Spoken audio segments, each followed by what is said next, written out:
5 anggota OPM wilayah Intan Jaya menyerahkan diri dan berikrar kembali ke Negara Kesatuan Republik Indonesia. 5 simpatisan organisasi Papua Merdeka di Intan Jaya ini berikrar setia kepada Negara Kesatuan Republik Indonesia.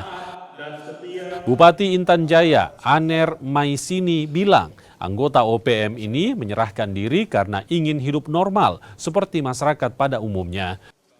Mereka sebelumnya masuk daftar DPO TNI Polri di Intan Jaya. Kelima orang mantan TPN OPM tersebut juga diangkat sebagai anggota polisi Pamong Praja di pemerintahan Kabupaten Intan Jaya. Ada saudara-saudara kita, ada 5 orang yang bersedia untuk masuk gabung di NKRI sehingga hari ini kita bisa laksanakan.